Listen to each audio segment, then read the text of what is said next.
ಸ್ನೇಹಿತರೆ, airports authority of ಇಂಡಿಯಾದಲ್ಲಿ ಖಾಲಿ ಇರತಕ್ಕಂಥ ಏರ್ ಟ್ರಾಫಿಕ್ ಕಂಟ್ರೋಲರ್ ಹುದ್ದೆಗಳ ನೇಮಕಾತಿಯ ಬಗ್ಗೆ ಇವತ್ತಿನ ಈ ಒಂದು ವಿಡಿಯೋದಲ್ಲಿ ಪ್ರತಿಯೊಂದನ್ನು ಕೂಡ ವಿವರವಾಗಿ ನೋಡೋಣ. ಅದೇ ರೀತಿ ಒಂದು ವಿಡಿಯೋನ ಯಾರಾದರೂ ಹೊಸದಾಗಿ ನೋಡ್ತಿದ್ರೆ ಸಬ್ಸ್ಕ್ರೈಬ್ ಮಾಡ್ಕೊಳ್ಳಿ.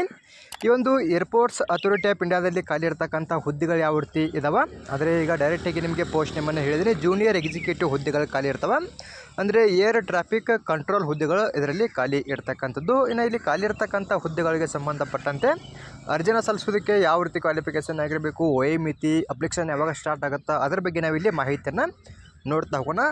ಇಲ್ಲಿ ಮೊದಲದಾಗಿ ನಾವು ಇಲ್ಲಿ ಖಾಲಿ ಇರ್ತಕ್ಕಂಥ ಹುದ್ದೆಗಳ ಬಗ್ಗೆ ನೋಡ್ತಾ ಹೋಗೋಣ. ಇಲ್ಲಿ ಸಪ್ರೇಟಾಗಿ ಅವರು ಪೋಸ್ಟ್ ವೈಸ್ ಇಲ್ಲಿ ಕ್ಯಾಟಗರಿ ಆಧಾರದ ಮೇಲೆ ಖಾಲಿ ಇರ್ತಕ್ಕಂಥ ಹುದ್ದೆಗಳ ಸಂಖ್ಯೆ ಬಗ್ಗೆ ಮಾಹಿತಿಯನ್ನು ಕೊಟ್ಟಿರ್ತಾರೆ.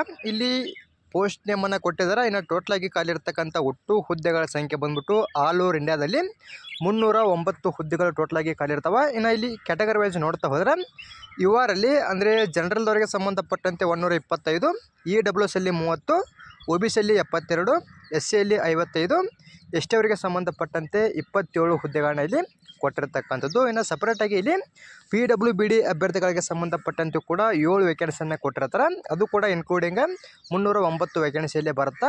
ಇದು ಕರೆಕ್ಟಾಗಿ ನಿಮ್ಮ ಕ್ಯಾಟಗರಿ ಆಧಾರದ ಮೇಲೆ ಖಾಲಿ ಇರ್ತಕ್ಕಂಥ ಹುದ್ದೆಗಳ ಸಂಖ್ಯೆನ ಚೆಕ್ ಮಾಡ್ಕೊಂಡು ಅಪ್ಲಿಕೇಶನ್ ನೀವು ಇಲ್ಲಿ ಹಾಕ್ಬೋದಾಗಿರುತ್ತೆ. ಇನ್ನು ಅರ್ಜಿನ ಸಲ್ಲಿಸೋದಕ್ಕೆ ಯಾವ ರೀತಿ ಕ್ವಾಲಿಫಿಕೇಷನ್ ಆಗಿರಬೇಕು ಅದರ ಬಗ್ಗೆ ನಾವು ಇಲ್ಲಿ ಮಾಹಿತಿಯನ್ನು ನೋಡ್ತಾ ಹೋಗೋಣ. ಇಲ್ಲಿ ಕೆಳಗಡೆ ಅವರು ಕ್ವಾಲಿಫಿಕೇಷನ್ ಬಗ್ಗೆ ಕೊಟ್ಟಿರ್ತಾರೆ. ಇಲ್ಲಿ ಖಾಲಿ ಇರ್ತಕ್ಕಂಥ ಹುದ್ದೆಗಳಿಗೆ ಸಂಬಂಧಪಟ್ಟಂತೆ ಡಿಗ್ರಿ ಆಗಿರ್ತಕ್ಕಂಥವರು ಅರ್ಜಿನ ಸಲ್ಲಿಸ್ಬೋದು. ಅದು ಕೂಡ ಮೇನಾಗಿ ಡಿಗ್ರಿಯಲ್ಲಿ BSc ಒಂದಿಗೆ ಜೊತೆಗೆ ಫಿಸಿಕ್ಸು ಮತ್ತು ಮ್ಯಾಥಮೆಟಿಕ್ಸನ್ನು ತೊಗೊಂಡು ಯಾರೆಲ್ಲ ಪಾಸ್ ಆಗಿರ್ತೀರಿ ನೀವು ಮಾತ್ರ ಇಲ್ಲಿ ಖಾಲಿ ಇರ್ತಕ್ಕಂಥ ಹುದ್ದೆಗಳಿಗೆ ಅರ್ಜಿನ ಸಲ್ಲಿಸೋದಕ್ಕೆ ಅವಕಾಶ ಇರುತ್ತೆ. ಇನ್ನು ಈ ಒಂದು ಕ್ವಾಲಿಫಿಕೇಷನ್ ನಿಮ್ದು ಆಗದೇ ಇದ್ದಲ್ಲಿ ಕೆಳಗಡೆ ಮತ್ತೊಂದು ಕ್ವಾಲಿಫಿಕೇಷನ್ನು ಕೂಡ ಕೊಟ್ಟಿದ್ದಾರೆ. ಅಥವಾ ಅಂತೇಳಿ ಇಲ್ಲಿ ಡಿಗ್ರಿಯಲ್ಲಿ ಎಂಜಿನಿಯರಿಂಗ್ ಸ್ಟ್ರೀಮೊಂದಿಗೆ ಯಾರೆಲ್ಲ ಪಾಸ್ ಆಗಿರ್ತೀರಿ ಯಾವುದೇ ಒಂದು ಎಂಜಿನಿಯರಿಂಗ್ ಸ್ಟ್ರೀಮೊಂದಿಗೆ ಪಾಸ್ ಆಗಿರ್ತಕ್ಕಂಥವ್ರು ಕೂಡ ಇಲ್ಲಿ ಅರ್ಜಿನ ಸಲ್ಲಿಸ್ಬೋದಾಗಿರುತ್ತೆ. ಇನ್ನು ಫಿಸಿಕ್ಸು ಮತ್ತು ಮ್ಯಾಥಮೆಟಿಕ್ಸ್ ಇವೆರಡು ಸಬ್ಜೆಕ್ಟು ಕೂಡ ಯಾವುದಾದ್ರೂ ಒಂದು ಸೆಮಿಸ್ಟರ್ಲಾದರೂ ಇರಲೇಬೇಕಂತವರು ಮಾಹಿತಿಯನ್ನು ಕೂಡ ಇಲ್ಲಿ ಕೆಳಗಡೆ ಕೊಟ್ಟಿರ್ತಾರೆ. ಕರೆಕ್ಟಾಗಿ ಇಲ್ಲಿ ಕೊಟ್ಟಿರ್ತಕ್ಕಂಥ ಕ್ವಾಲಿಫಿಕೇಷನ್ ಬಗ್ಗೆ ಮಾಹಿತಿಯನ್ನು ಚೆಕ್ ಮಾಡ್ಕೊಂಡು ಈ ಒಂದು ಕ್ವಾಲಿಫಿಕೇಷನ್ ಆಗಿದ್ದರೆ ಸಾಕು ಇಲ್ಲಿ ಖಾಲಿ ಇರ್ತಕ್ಕಂಥ ಹುದ್ದೆಗಳಿಗೆ ಸಂಬಂಧಪಟ್ಟಂತೆ ನೀವು ಅರ್ಜಿನ ಸಲ್ಲಿಸ್ಬೋದು. ಇನ್ನು ಜೊತೆಗೆ ಇಲ್ಲಿ ಕೆಳಗಡೆ ಮತ್ತೊಂದು ಮಾಹಿತಿಯನ್ನು ಕೂಡ ಕೊಟ್ಟಿರ್ತಾರೆ. ಇಲ್ಲಿ ಸ್ಪೋಕನ್ ಮತ್ತು ರೈಟನ್ ಅಂದರೆ ಇಲ್ಲಿ ಇಂಗ್ಲೀಷನ್ನು ಬರೆಯೋದಕ್ಕೆ ಮತ್ತು ಮಾತನಾಡುವುದಕ್ಕೆ ಕೂಡ ನಿಮಗೆ ಇಲ್ಲಿ ಬರಬೇಕಂತ ಕೂಡ ಅವರು ಮಾಹಿತಿಯನ್ನು ಕೊಟ್ಟಿರ್ತಾರೆ. ಇನ್ನು ಇದಾದಮೇಲೆ 10+2 ಸ್ಟ್ಯಾಂಡರ್ಡಲ್ಲಿ ಇಂಗ್ಲೀಷನ್ನು ಒಂದು ಸಬ್ಜೆಕ್ಟನ್ನಾಗಿ ತೊಗೊಂಡು ಸ್ಟಡಿಯನ್ನು ಕೂಡ ಮಾಡಿರಬೇಕು. ಜೊತೆಗೆ ಪಾಸು ಕೂಡ ಆಗಿರ್ಬೇಕಂತವರು ಮಾಹಿತಿಯನ್ನು ಕೊಟ್ಟಿರ್ತಾರೆ. 10th ಆದರೂ ಆಗಿರೋದ್ರು ಕೂಡ ಅಪ್ಲಿಕೇಶನ್ನ ಹಾಕ್ಬೋದು. PUCಯಲ್ಲಿ ಕೂಡ ನೀವು ಒಂದು ಇಂಗ್ಲೀಷನ್ನು ತೊಗೊಂಡು ಪಾಸ್ ಆಗಿದ್ರು ಕೂಡ ಅಪ್ಲಿಕೇಶನ್ನ ಹಾಕ್ಬೋದು ಅಂತ ಅವರು ಮಾಹಿತಿಯನ್ನು ಕೊಟ್ಟಿರ್ತಾರೆ.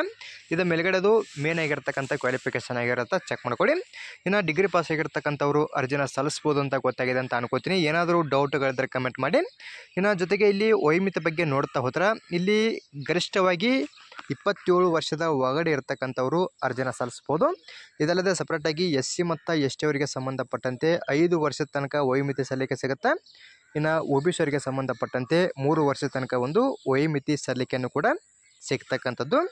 ಇನ್ನು ಇದಾದಮೇಲೆ ಇಲ್ಲಿ ಖಾಲಿ ಇರ್ತಕ್ಕಂಥ ಹುದ್ದೆಗಳಿಗೆ ಸಂಬಂಧಪಟ್ಟಂತೆ ಯಾವಾಗಿಂದ ಅಪ್ಲಿಕೇಶನ್ ಸ್ಟಾರ್ಟ್ ಆಗುತ್ತೆ ಅಂದರೆ 25/4/2025 ಅಪ್ಲಿಕೇಶನ್ ಸ್ಟಾರ್ಟ್ ಆಗುತ್ತೆ. ಇನ್ನು ಈ ಒಂದು ಡೇಟಿಂದ ನೀವು ಇಲ್ಲಿ 24/5/2025 ತನಕ ಅಪ್ಲಿಕೇಶನ್ನ ಹಾಕ್ಬೋದು. ಇನ್ನು ಯಾವ ರೀತಿ ಅಪ್ಲಿಕೇಶನ್ನ ಹಾಕ್ಬೇಕಂದ್ರೆ ಆನ್ಲೈನ್ ಮೂಲಕ ಅಪ್ಲಿಕೇಶನ್ನ ಹಾಕಬೇಕು.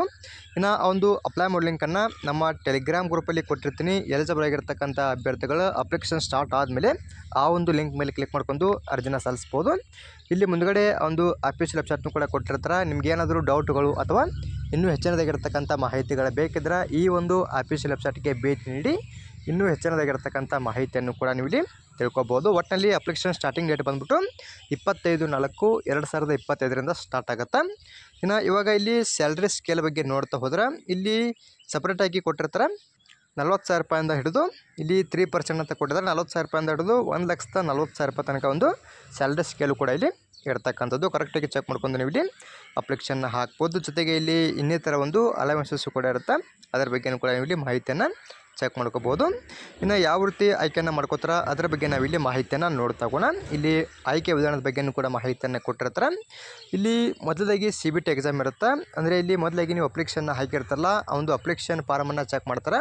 ಅಂದರೆ ಎಲ್ಲ ಮಾಹಿತಿಯೂ ಕೂಡ ಸರಿಯಾಗಿದ್ದರೆ ನಿಮಗೆ ವಾಪಸ್ಸಾಗಿ ಅಡ್ಮಿಟ್ ಕಾರ್ಡ್ ಬರುತ್ತೆ. ಅಡ್ಮಿಟ್ ಕಾರ್ಡ್ ಬಂದ ತಕ್ಷಣ ಮೊದಲೇ ಹಂತದಲ್ಲಿ CBT ಎಕ್ಸಾಮ್ ಇರುತ್ತೆ. ಒಂದು CBT ಎಕ್ಸಾಮ್ಗೆ ಸಂಬಂಧಪಟ್ಟಂಥ ಮಾಹಿತಿಯನ್ನು ಕೂಡ ಇಲ್ಲಿ ಕೊಟ್ಟಿರ್ತಾರೆ. ಡೈರೆಕ್ಟಾಗಿ ಎಕ್ಸಾಮ್ಗೆ ಸಂಬಂಧಪಟ್ಟಂಥ ಮಾಹಿತಿಯನ್ನು ಕೂಡ ನೀವು ಇಲ್ಲಿ ತಿಳ್ಕೊಬೋದು. ಇನ್ನು ಈ ಒಂದು ಎಕ್ಸಾಮಲ್ಲಿ ಕ್ವಾಲಿಫೈಡ್ ಆದಮೇಲೆ ಇಲ್ಲಿ ಅಪ್ಲಿಕೇಶನ್ ವೆರಿಫಿಕೇಷನ್ ಅಥವಾ ವಾಯ್ಸ್ ಟೆಸ್ಟ್ ಅಥವಾ ಇಲ್ಲಿ ಸೈಕೋಟೆಸ್ಟಿವ್ ಸಬ್ಸ್ಟಾನ್ಸ್ ಟೆಸ್ಟ್ ಅಂತ ಕೊಟ್ಟಿರ್ತಾರೆ. ಇನ್ನು ಇದಾದಮೇಲೆ ಇಲ್ಲಿ ಸೈಕಲಾಜಿಕಲ್ ಅಸೈನ್ಮೆಂಟ್ಸು, ಇನ್ನು ಫಿಸಿಕಲ್ ಮೆಡಿಕಲ್ ಎಕ್ಸಾಮಿನೇಷನ್ ಅಂತ ಕೊಟ್ಟಿರ್ತಾರೆ. ಅಂದರೆ ಇಲ್ಲಿ ನಿಮ್ಮ ಡಾಕ್ಯುಮೆಂಟ್ ವೆರಿಫಿಕೇಷನ್ ಆಗಿರ್ಬೋದು, ಮೆಡಿಕಲ್ ಎಕ್ಸಾಮಿನೇಷನ್ ಆಗಿರ್ಬೋದು, ಈ ರೀತಿಯಲ್ಲಿ 2ನೇ ಹಂತದಲ್ಲಿ ಆಯ್ಕೆ ವಿಧಾನ ಇರುತ್ತೆ. ಇದರ ಬಗ್ಗೆಯೂ ಕೂಡ ನೀವು ಇಲ್ಲಿ ಚೆಕ್ ಮಾಡ್ಕೋಬೋದು.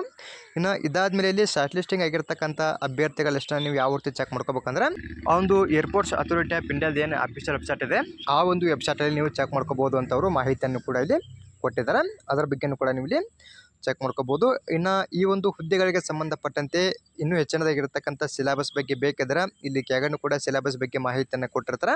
ನಿಮಗೆ ಇನ್ನೂ ಒಂದು ಎಕ್ಸಾಮ್ಗೆ ಸಂಬಂಧಪಟ್ಟಂಥ ಮಾಹಿತಿ ಬೇಕಿದ್ರೆ ಇಲ್ಲೂ ಕೂಡ ನೀವು ಚೆಕ್ ಮಾಡ್ಕೊಂಡು ಎಕ್ಸಾಮಿನೇಷನ್ಗೆ ಪ್ರಿಪೇರ್ ಆಗ್ಬೋದು. ಅದೇ ರೀತಿ ಇಲ್ಲಿ ಹೌ ಟು ಅಪ್ಲೈ ಬಗ್ಗೆಯೂ ಕೂಡ ಕೊಟ್ಟಿರ್ತಾರೆ. ನಿಮ್ಗೇನಾದರೂ ಇಲ್ಲಿ ಖಾಲಿ ಇರ್ತಕ್ಕಂಥ ಹುದ್ದೆಗಳಿಗೆ ಸಂಬಂಧಪಟ್ಟಂತೆ ಅರ್ಜಿನ ಸಲ್ಲಿಸೋದ್ರ ಬಗ್ಗೆ ಡೌಟ್ ಇದ್ರೆ ಇಲ್ಲಿ ಕೆಳಗಡೆ ಕೊಟ್ಟಿರ್ತಕ್ಕಂಥ ಹಂತಗಳನ್ನು ಫಾಲೋ ಮಾಡ್ಕೊಂಡು ಕೂಡ ನೀವು ಇಲ್ಲಿ ಈಸಿಯಾಗಿ ಅಪ್ಲಿಕೇಶನ್ನ ಹಾಕ್ಬೋದು. ಇನ್ನು ಫೋಟೋ ಎಷ್ಟು KB ಇರಬೇಕು, ಯಾವೊಂದು ಫಾರ್ಮೆಟಲ್ಲಿ ಇರಬೇಕು, ಸಿಗ್ನೇಚರ್ ಯಾವೊಂದು KBಯಲ್ಲಿ ಇರಬೇಕು, ಅದೇ ರೀತಿ ಅಷ್ಟೇ ಫಾರ್ಮೆಟು, ಅದೇ ರೀತಿ ಬಗ್ಗೆ ಇಲ್ಲಿ ಮಾಹಿತಿಯನ್ನು ಕೂಡ ಕೊಟ್ಟಿರ್ತಾರೆ. ಅದನ್ನು ಕೂಡ ನೀವು ಇಲ್ಲಿ ಚೆಕ್ ಮಾಡ್ಕೋಬೋದು. ಮತ್ತು ಯಾವ ರೀತಿ ಇರಬೇಕಂತಲೂ ಕೂಡ ಕೊಟ್ಟಿರ್ತಾರೆ. ಅದ್ರ ಬಗ್ಗೆಯೂ ಕೂಡ ನೀವು ಇಲ್ಲಿ ಚೆಕ್ ಮಾಡ್ಕೋಬೋದು. ನಿಮ್ಗೇನಾದರೂ ಡೌಟುಗಳು ಅಥವಾ ಇನ್ನೂ ಹೆಚ್ಚಿನದಾಗಿರ್ತಕ್ಕಂಥ ಮಾಹಿತಿಗಳು ಬೇಕಿದ್ದರೆ ಕಮೆಂಟ್ ಮಾಡಿ, ಅದ್ರ ಬಗ್ಗೆಯೂ ಕೂಡ ಮತ್ತಷ್ಟು ಮಾಹಿತಿಯನ್ನು ತಿಳಿಸಿಕೊಡ್ತೀನಿ. ಅದೇ ರೀತಿ ಈ ಒಂದು ಆಫೀಷಿಯಲ್ ವೆಬ್ಸೈಟ್ ಲಿಂಕನ್ನು ನಮ್ಮ ಟೆಲಿಗ್ರಾಮ್ ಗ್ರೂಪಲ್ಲಿ ಕೊಟ್ಟಿರ್ತೀನಿ. ಎಲಿಜಿಬಲ್ ಆಗಿರ್ತಕ್ಕಂಥ ಅಭ್ಯರ್ಥಿಗಳು ಅರ್ಜಿನ ಸಲ್ಲಿಸೋದಕ್ಕೆ ಪ್ರಾರಂಭವಾದ ಮೇಲೆ ನೀವು ಇಲ್ಲಿ ಅರ್ಜಿನ ಸಲ್ಲಿಸ್ಬೋದು.